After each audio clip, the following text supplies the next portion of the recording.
Hello everyone, मैं हूँ स्वाति और आज हम डिस्कस करने वाले हैं यूसीसी या यूनिफॉर्म सिविल कोड के बारे में और इससे जुड़े कुछ ऐसे फैक्ट्स के बारे में जिन्हें जानने के बाद आप डिसाइड कर पाएंगे कि यूसीसी आना चाहिए या नहीं। तो आज की इस वीडियो में हम यह सारे क्वेश्चंस कवर करेंगे।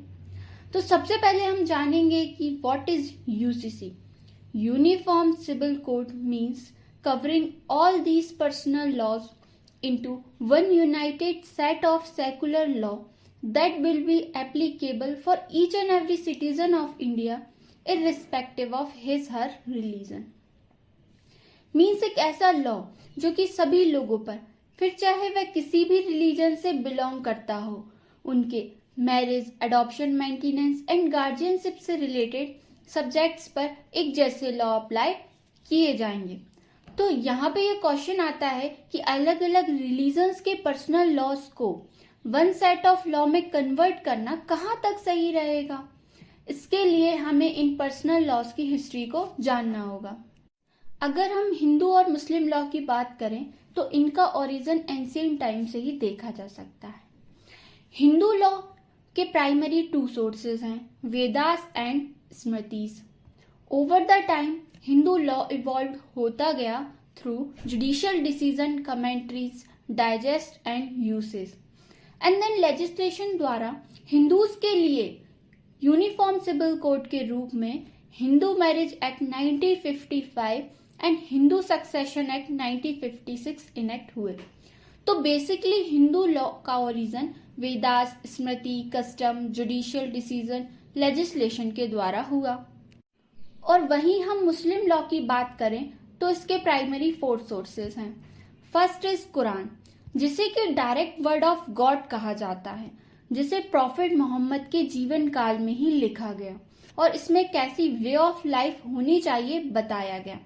Second is Hadith, that is precepts, action and saying of the prophet Mohammed, not written down during his lifetime. तो जो भी प्रॉफिट मोहम्मद के द्वारा बोला गया, उनके जो भी एक्शंस थे वह हदीस माना गया। And it also includes traditions and customs of the prophet Mohammad.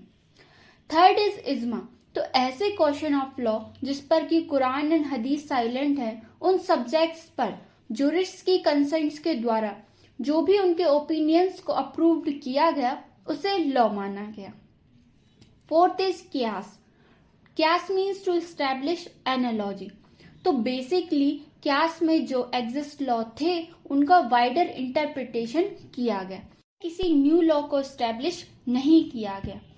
तो कहीं ना कहीं हमने देखा इन पर्सनल लॉज की रूट इनके रिलीजन से जुड़ी हुई हैं और इन्हीं पर्सनल लॉज की जगह एक नए लॉ बनाने की बात चल रही है। और 27 जून को भोपाल में स्पीच देते हुए प्राइम मिनिस्टर मोदी ने भी कहा कि इंडिया को यूनिफॉर्म सिविल कोड की जरूरत है। देश को डुअल सिस्टम यानी separate laws for separate communities के द्वारा नहीं चलाया जा सकता। यूसीसी के फेवर एंड अगेंस्ट में कई रीजनिंग दी जा सकती है, जैसे कि मुस्लिम वुमेन को हिंदू वुमेन की तरह प्रॉपर्टी के इनहेरिटेंस में इक्वली राइट्स मिलने लगेंगे। मुस्लिम मैन को भी एक ही शादी करना लीगल हो सकता है और यूसीसी की हेल्प से पर्सनल लॉज की कमियों को दूर किया जा सकता है और उन्हें और अधिक इजी बनाया जा सकता है। लेकिन एक ऐसे सिंगल सेट ऑफ लॉ बनाना जो कि सभी रिलीजन्स के लोगों के कस्टम और प्रैक्टिस की रिस्पेक्ट करे, यह काफी चैलेंजिंग होगा। कॉन्स्टिट्यूशन ऑफ इंडिया के पार्ट 4 के आर्टिकल 44 में uniform civil code as a directive principle of state policy के रूप में दिया है। इसके अकॉर्डिंग स्टेट की रिस्पॉन्सिबिलिटी है कि throughout the territory of India uniform civil code लाने का प्रयास करे। As we all know that कि India is known for its diversity, क्योंकि यहाँ पर कई सारे रिलीजन्स के लोग रहते हैं, उनका कल्चर, कस्टम्स अलग अलग हैं। तो यहाँ यह क्वेश्चन अराइज होता है कि इंडिया जैसे देश में जहाँ की अलग अलग रिलीजन्स के लोग रहते हैं, यूसीसी लाने की बात हमारे कॉन्स्टिट्यूशन में क्यों लिखी है।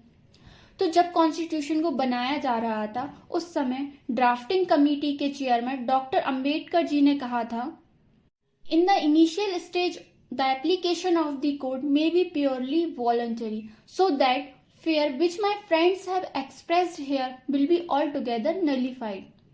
मीन्स यूसीसी केवल उन्हीं लोगों पर अप्लाई किया जा सकता है जो कि उसे अपनी मर्जी से स्वीकार करें। लेकिन इस कमेटी के अदर मेंबर्स का मानना था कि UCC would deny their freedom of religion, और इसी वजह से यूसीसी को फंडामेंटल राइट्स में ना रखकर एक डायरेक्शंस के रूप में रखा गया। ऑल्सो इंडिया में अलग अलग रिलीजन और उनके कल्चर और कस्टम्स के नाम पर कई कुप्रथाएं भी हैं। खासकर वुमेन को स्टार्टिंग से ही उतने राइट्स नहीं मिले थे जितने कि उन्हें मिलने चाहिए थे, और अभी भी मुस्लिम वुमेन को उतने राइट्स नहीं है जितने कि एक हिंदू वुमेन को है।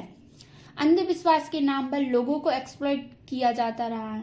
तो इन्हीं सब रीजंस की वजह से लोगों को एक्सप्लॉइटेशन से बचाने और उनके वेलफेयर के लिए एक लॉ बनाने की बात की गई, जिसे यूसीसी का नाम दिया गया। लेकिन यूसीसी को लागू करने में सबसे बड़ा चैलेंज तो कॉन्स्टिट्यूशन के कुछ स्पेशल प्रोविजंस ही हैं। एग्जाम्पल, कॉन्स्टिट्यूशन के 6 शेड्यूल में कुछ स्पेशल कैटेगरी के लोगों के लिए स्पेशल प्रोविजंस दिए गए हैं। आर्टिकल 371A से आर्टिकल 371I तक आसाम, नागालैंड, मिजोरम, आंध्र प्रदेश एवं गोवा के लोगों के लिए पर्सनल लॉस के बारे में स्पेशल प्रोविजंस हैं, और कुछ प्रोविजंस उन्हें फैमिली लॉ पर कंप्लीट ऑटोनॉमी अलाउ करते हैं, और जिन्हें लोकल पंचायत के द्वारा एडजुडिकेट किया जाता है और वह उनकी ही प्रोसीजर्स को फॉलो करते हैं। वहां पर सीपीसी, सीआरपीसी जैसे लॉ अप्लाई नहीं होते हैं। तो जब कॉन्स्टिट्यूशन बन रहा था उस समय देश में पॉलिटिकल स्टेबिलिटी नहीं थी, और ऐसे ट्राइबल एरिया के लोगों एवं उनके राज्यों जैसे आसाम, मेघालय, नागालैंड में हिंदू जैसे कोडिफाइड लॉ लाने से उनके पलायन जैसी समस्या आ जाती। यदि आपको मणिपुर हिंसा के पीछे की वजह मालूम है तो आप जान सकते हैं कि आज से 75 साल पहले ऐसे लोगों पर यूसीसी लागू करने पर क्या स्थिति होती। तो इन्हीं सभी वजह से कॉन्स्टिट्यूशन में इन लोगों के लिए स्पेशल प्रोविजंस दिए गए हैं, और सोसाइटी में चल रही कुप्रथाओं को दूर करने के लिए यूसीसी का प्रोविजंस किया गया। लेकिन अगर हम सुप्रीम कोर्ट के प्रोस्पेक्ट से देखें तो साहवानो केस में सुप्रीम कोर्ट ने कहा कि a beginning has to be made if the constitution is to have any meaning, कि अगर कॉन्स्टिट्यूशन का कोई मीनिंग है तो यूनिफॉर्म सिविल कोड लाने का प्रयास किया जाना चाहिए। और ऑनरेबल बॉम्बे हाई कोर्ट ने भी state of Bombay versus Narasu Appa Mali के केस में ऑब्जर्व किया था कि रिलीजियस फेथ्स एंड बिलीफ्स को प्रोटेक्ट करना स्टेट की रिस्पॉन्सिबिलिटी है। लेकिन यदि यही religious practices public order, morality, health और सोशल वेलफेयर पॉलिसी के अगेंस्ट में हो तो उन्हें खत्म भी किया जाना चाहिए। तो एट लास्ट हम कह सकते हैं कि यूसीसी सेकुलरिज्म पर बेस्ड है। यह कल्चरल डिफरेंसेस के अगेंस्ट में नहीं है, बल्कि यह उनका सम्मान करते हुए उनको पीसफुली साथ रहने में हेल्प करता है। So thank you so much for watching my video.